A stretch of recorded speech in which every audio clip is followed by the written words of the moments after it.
Capítulo 14. Uma cruz amassada com o braço arrancado. Por Gustavo Cerbino. Arturo Nogueira morreu nos braços de seu melhor amigo, Pedro Algorta, depois de ser mantido com vida por ele durante 2 horas. Ele continuava em cima, na rede, onde ficou desde o acidente, mas eu o trouxe para baixo, pois ele sentia frio demais. Nessas 2 horas, apliquei respiração artificial, pressionei seu peito e ele respirava. Porém, quando eu relaxava, ele sentia que ia morrer, como que partindo, e se assustava. Então eu segurava a mão dele por alguns segundos e a soltava devagar, mas aí ele me dizia, não me deixe, com a mesma mão, pressionando levemente a minha. E eu dizia, calma, calma, Arturo. E começava de novo, acariciava a mão dele e quando tentava soltá-la devagarzinho, para que partisse em paz, ele voltava a me segurar. Não me solte. E isso aconteceu 3, 4, 5 vezes. E eu dizia, Arturo, vá em paz, eu estou aqui ao seu lado. Pedro está aqui, pode ir, está feito. Ele respirava porque eu contraía seu diafragma com as mãos, fazendo-o respirar artificialmente. Relaxe, vai ver que é muito melhor para você. Dessa última vez, eu disse isso ao seu ouvido, e acabei beijando-o ali, na têmpora, até que ele afinal aceitou e partiu em paz, porque o medo o havia abandonado. Por isso não me chamou mais e deixou sua mão sobre a minha. Foi uma transição suave, como nunca mais voltei a ver. O que o levou não foi um ataque doloroso do coração ou do cérebro. Ele partiu no ponto mais alto da montanha, num dia muito limpo e muito claro, abraçado por seu amigo e segurando minha mão. Por isso a suavidade de sua expressão permanece em minha memória e em todos os momentos da minha vida. No lugar favorito de minha casa, guardo somente lembranças da cordilheira, fotos de muitos dos que morreram, objetos do avião, coisas que fui recuperando de todos os que faleciam e que depois nem sabíamos a quem havia pertencido. Conservo-as então nesse altar, que é o meu móvel mais sagrado e mais querido. Trouxe uma porção de objetos numa bolsa, mas houve coisas que não sabíamos a quais dos mortos pertenciam e que nenhum sobrevivente reconheceu como suas.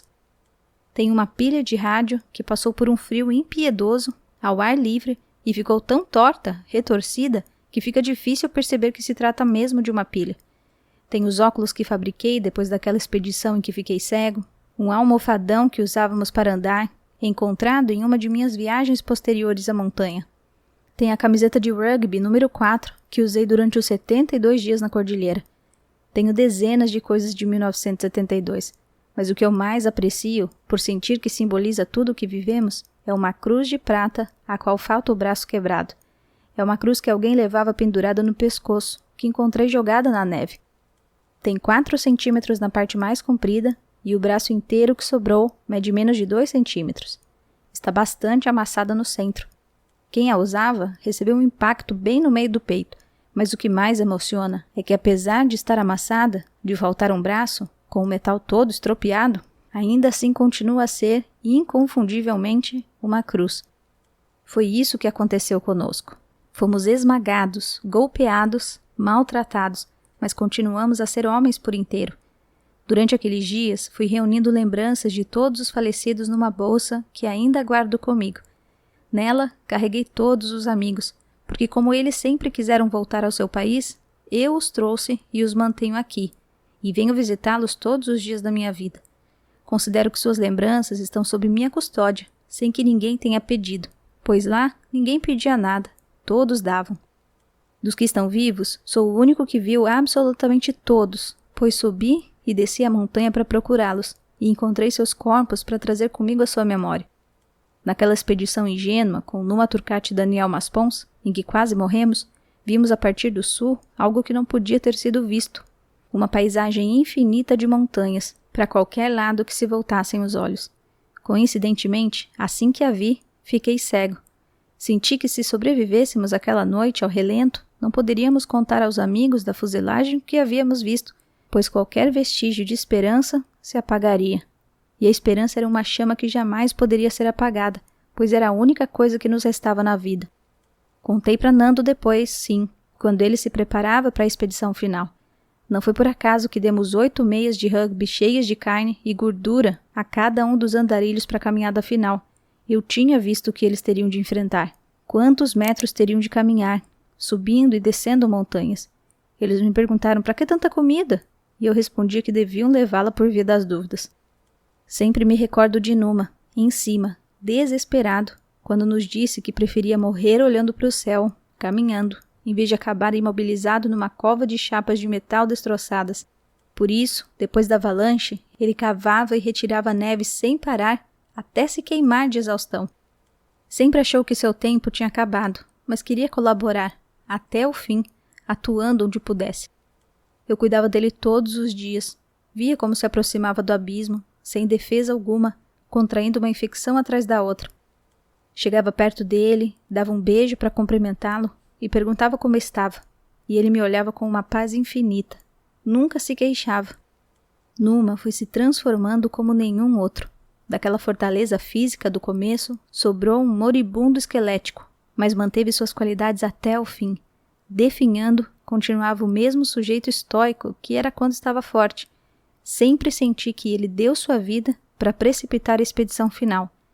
Ele, que era tão inteligente, percebeu que se tornaria o motivo para que se realizasse a caminhada. Foi a sua maneira de derrotar a tragédia que estávamos vivendo. Não viver em função dela, mas sim definir os seus próprios objetivos e cumpri-los até o último suspiro. Não dou mais que 3 dias para o Numa, disse eu para Roberto, quando ele olhava para mim prostrado. Virei então para o lado e disse, para Javier restam 15 dias, talvez menos. Para Coach, 1 ou 2 dias a mais que para Javier. E para Roy, 1 dia a menos. Quando Numa morreu, exatamente 3 dias depois, os 3 que eu havia mencionado entraram em pânico, achando que eu era um adivinho ou feiticeiro, e me perguntaram, Gustavo, quantos dias ainda restam para mim? E eu respondia que aquilo era um pretexto, que os tinha usado como exemplo só para convencer Roberto de uma vez por todas. Para Roberto, esses argumentos ajudavam a definir o momento da partida, porque ele já estava convencido de que iria partir. Queria apenas minimizar a margem de erro, esperar o máximo possível para que o tempo melhorasse e eles tivessem mais possibilidade de chegar. Essa história foi uma das primeiras a ser globalizada, pois aconteceu na época em que as notícias começavam a ser transmitidas via satélite. Foi globalizada também, porque atinge o âmago de qualquer pessoa, em qualquer continente, rica ou pobre, erudita ou inculta. Surgem então os paradoxos. É uma história internacionalizada, mas o mais importante nos Andes diz respeito ao valor da honestidade, algo tão simples que parece desproporcional em relação ao sofisticado satélite que a propagou por todo o planeta. A primeira coisa que aprendemos na montanha foi dizer a verdade. Quando fomos resgatados, nos pediram para negar que tínhamos comido os corpos dos mortos. Éramos muito jovens, e gente de prestígio, com muito peso e que tinha lá suas razões, aproximou-se de nós dizendo, não contem isso. Mas por quê? Se o que aflorou lá em cima foi o respeito à vida, o respeito à morte, se o que aflorou naquele inferno foi o afeto, o único antídoto capaz de dissolver parte daquela dor, como poderíamos descer para a vida e adotar como primeiro ato o de dizer uma mentira? Formamos um grupo humano singular porque publicamente, diante das famílias dos mortos, dissemos que para sobreviver tínhamos comido os nossos amigos. Isso é algo tão forte numa sociedade que vive no auto-engano, na hipocrisia, no politicamente correto, que abalou até suas estruturas e deixou sequelas em todos. Alguns sentiam que deviam abaixar a cabeça, envergonhados. O que mais emociona, porém, é que apesar de tudo, muitas daquelas famílias nos abraçaram, nos ampararam, nos protegeram dos que se escandalizavam e nos repudiavam. Então aconteceu alguma coisa se rompeu, algo tornou possível que coisas tão difíceis fossem compartilhadas, que o medo fosse superado, assim como os preconceitos, com a revelação da verdade. É claro que muitas das mães daqueles que não voltaram nutrem sentimentos ambíguos em relação a nós. É natural. Para elas não se tratou de milagre algum, mas de uma tragédia sem atenuantes. Para cortar os corpos, era preciso se preparar psicologicamente. Era preciso se blindar e chegar até a carne com um só pensamento. O que ficou aqui é apenas a casca. Nosso amigo vive em nossas lembranças. Esse gesto era como o de ir a uma despensa buscar comida, sem que houvesse nenhum vínculo afetivo. Era alimento. É muito forte e muito difícil dizer isso, mas foi necessário atingir esse patamar. Se não encarássemos dessa forma, não teríamos conseguido fazer o que fizemos. As agressões cotidianas eram tantas que a mais dolorosa não vinha de fora, mas sim do próprio grupo. Era ignorar você. Quando repreendíamos alguém, o modo como fazíamos isso era ignorando essa pessoa, o que é muito doloroso, porque era como dizer que você não vai existir mais amanhã, e que isso foi demonstrado ao passar ao seu lado sem levantá-lo, sem ajudá-lo, não oferecendo água quando você tem sede, e na solidão não havia futuro. Esse era o pior dos castigos. Estávamos tão vulneráveis que acrescentar um pouco de solidão à total orfandade em que vivíamos era algo difícil de suportar. Desaparecendo no presente, você se afastava da ilusão compartilhada, e nós não tínhamos ilusões isoladamente. Quando Arturo me deu a mão, ao morrer, é porque não queria ficar sozinho. Quando deixávamos de nos tocar, começávamos a enlouquecer. Por isso que dormíamos abraçados, e não apenas por causa do frio. Era para enganar a solidão. Uma coisa impressionante na cordilheira era o silêncio. De dia era tudo branco, e de noite o negror era absoluto. Somente o rosário quebrava aquele silêncio escuro. Carlitos começava a movimentar as contas do rosário que a mãe lhe dera e a noite se enchia de murmúrios, que faziam falta quando não aconteciam. E o rosário ia passando. Vinha da esquerda e durante a noite dava a volta toda, envolvendo-nos num círculo que nos protegia de tudo que nos espreitava. Eu tinha definido para mim mesmo o objetivo de levar uma lembrança de um amigo para cada pai, cada mãe, cada irmão, cada namorada. Sempre soube quem eram e sempre cuidei de manter essas lembranças em seus lugares. Quando o primeiro helicóptero chegou, começou a voar em círculos, depois se aproximava e você tinha de saltar por esqui de pouso e logo pular para dentro. Tudo isso enquanto a hélice estava na horizontal. Num determinado momento, o piloto controlou e baixou, mas nesse instante, a força do vento das hélices atingiu o peito de Roy Harley, lançando-o longe. Pensei que ele estivesse ferido e voltei para ajudá-lo, junto com Adolfo, mas quando fiz isso, o helicóptero se foi. Do outro helicóptero saltaram 4 homens. Um deles era Sérgio Dias. Um outro se afastou e permaneceu distante, abrindo a jaqueta para deixar visível um revólver, e ficou ali controlando tudo, com medo. Entreguei a Sérgio Dias, que estava com o enfermeiro José Bravo, um papel que tinha arrancado de uma caderneta onde registrava o nome de cada um, indicando a qual pilha de ossos correspondia. Reuni pequenos montes com os restos de todos, para que se algum dia seus pais fossem ali, pudessem levar os restos do filho. Sérgio me olhava como se eu estivesse louco. Fiquei 2 horas perto do nariz do avião, com esse papel na mão, explicando-lhes tudo. Queria que outra pessoa soubesse daquilo. Foi como quando alguém está para morrer e chama o filho mais velho para explicar onde estão as coisas que têm valor para ele, para que alguém vivo as conserve quando ele faltar. Sabia que a mãe de Parrado, a irmã de Parrado e Liliana Metol estavam naquele lado. E sabia por 2 razões, porque podiam se transformar em alimento um dia qualquer, e porque se saíssemos vivos dali, poderiam ser levadas a Montevidéu, se alguém quisesse fazer isso. Sabia quem estava aqui e ali, bem como quem ainda se encontrava espalhado na área. Sérgio Dias segurava minha mão e dizia: "Obrigada, Gustavo, mas isso já não importa mais." Ele queria me proteger, porém eu queria proteger os meus amigos. Como tudo que aconteceu na montanha, aquilo também teve um sentido. Tempos depois, Sérgio pôde acompanhar alguns pais que subiam em busca dos restos mortais, pois com aquele papel todo amassado, ele sabia onde eles estavam. Sérgio ficou conosco dentro do avião. Os outros 3 que tinham descido do helicóptero armaram uma barraca na neve de onde nos observavam, à distância, atentos como se fôssemos animais selvagens. Às vezes, até hoje, passados 36 anos, as pessoas ainda nos olham como bichos selvagens. Entendo porque os 3 montanhistas que chegaram em 22 de dezembro de 1972 se assustaram. Tinham chegado a um lugar onde encontraram seres humanos com aspecto de primatas, com cadáveres desmembrados espalhados em torno do avião. Não havia como saber se não iríamos descer-lhe uma machadada na cabeça, já que tinham visto o machado dentro da fuselagem. Parecíamos homens das cavernas. Por isso eu compreendo. Nós víamos homens, eles viam animais. Fora ou dentro do avião, tínhamos as nossas despensas, lugares onde guardávamos comida, porque depois da avalanche de 29 de outubro, aprendemos uma lição. A montanha é traiçoeira e sempre pode tirar tudo de você numa patada. Desde então, mantivemos diferentes lugares com reservas de comida. Se houvesse uma avalanche e soterrasse um lado, restava o alimento do outro. Se o avião deslizasse pelo vale com degelo, tínhamos uma reserva debaixo da chapa, com ração suficiente para um dia para todos. Precauções básicas relacionadas à alimentação, pois já nos tinham acontecido acidentes demais para não estarmos prevenidos. Quando os montanhistas chegaram, o contato repentino entre dois mundos tão diferentes e distantes provocou certo ruído, temores, incompreensão. Às vezes, distraído, embora soubesse que o resgate chegaria, eu manuseava alguma coisa do alimento que guardávamos de reserva, pois não tinha ainda incorporado a ideia de que aquela forma tão terrível de viver havia chegado ao fim. Houve uma colisão entre aquelas duas culturas, que para mim só se encerrou pela via dos alimentos. Ou seja, quando paramos de ir atrás daqueles pedaços de carne crua que tínhamos escondido e aceitamos no seu lugar o que os montanhistas nos ofereciam: sanduíches de bife à milanesa, café, chocolate.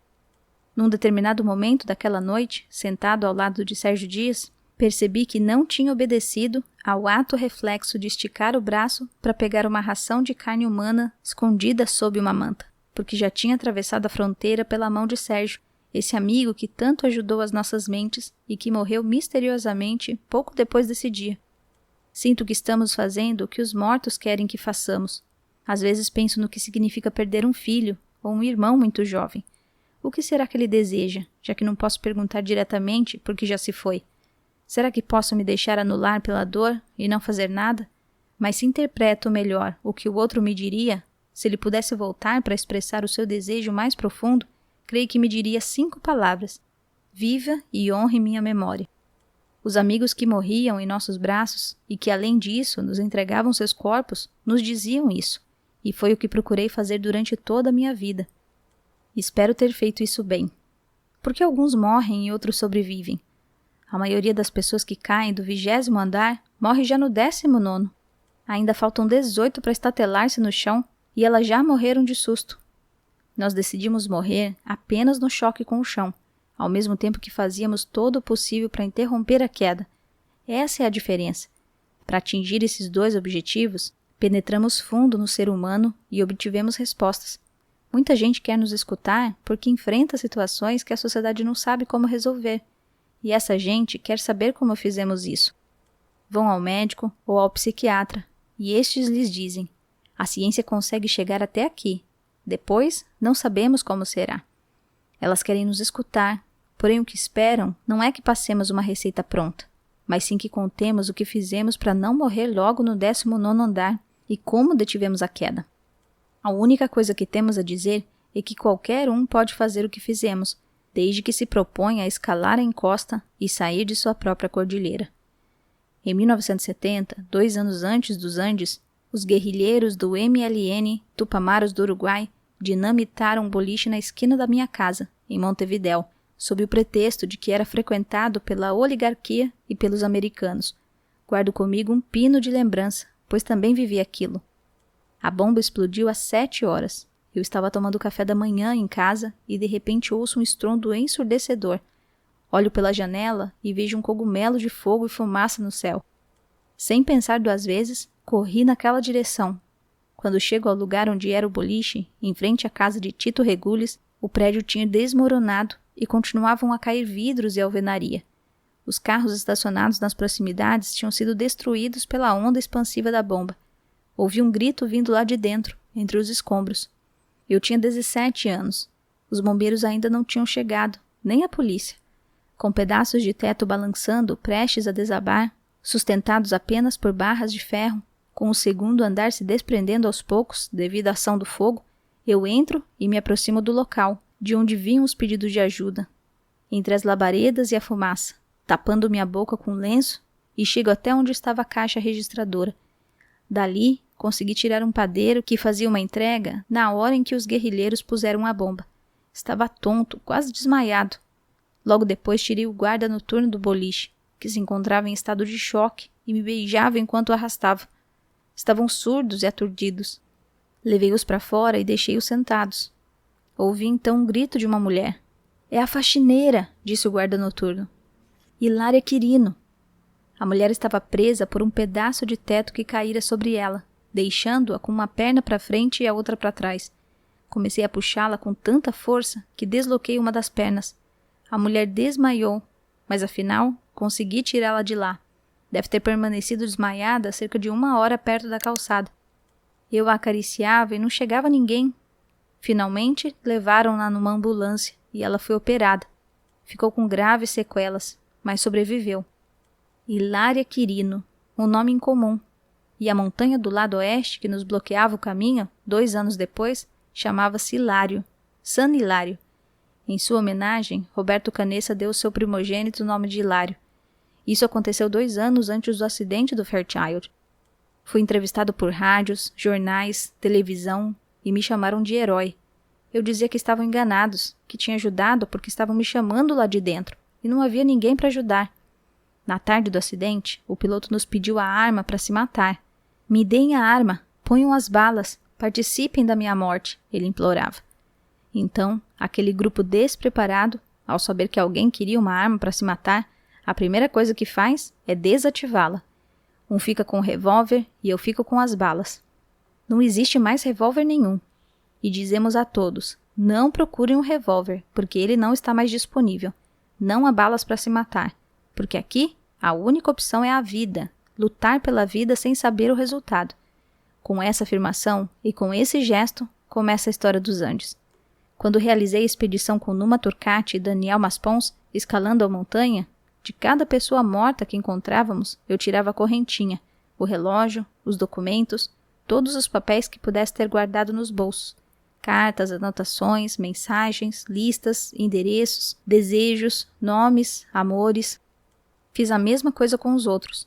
A correntinha de valeta, que entreguei aos pais dele, a carta de Gustavo Nicoliti para a namorada Rosina, a carta de Arturo Nogueira aos pais, aos irmãos e à namorada. Toda aquela história que se interrompeu na montanha, eu trouxe numa sacola. Com o tempo, essa sacola foi inchando, aumentando. Tive de organizá-la. Aqui os relógios, as medalhas, ali as cartas, os documentos, os papéis mais íntimos. Aquela sacolinha acabou se tornando uma grande sacola, com pertences de 29 histórias amputadas. Quando o helicóptero do 2º dia de resgate chegou, saí com ela ao meu lado, para levá-la comigo. Embora tivéssemos colocado um biombo sobre a neve macia, para o helicóptero apoiar os esquis, ele não conseguiu descer. Por isso, permanecia suspenso no ar, com os esquis próximos da superfície. E assim todos foram subindo. Eu era o último. Na minha vez, peguei a sacola e quando tentei passá-la para Adolfo, que já estava no helicóptero, o comandante ordenou: "Não, a sacola não pode vir." Então me sentei sobre ela e disse: "Se a sacola não for, eu também não vou." Adolfo me olhava com desalento, até que por fim me disse: "Gustavo, por favor, suba." "Não, não," eu dizia. Como poderia abandonar na neve, como se fosse lixo, as histórias de todos os meus amigos? Adolfo era o único que entendia o que estava acontecendo, mas ainda assim implorava para que eu subisse. O piloto e os tripulantes me olhavam com estupefação, pois não podiam permanecer 1 minuto a mais sequer naquele equilíbrio instável. Achavam que eu tinha enlouquecido.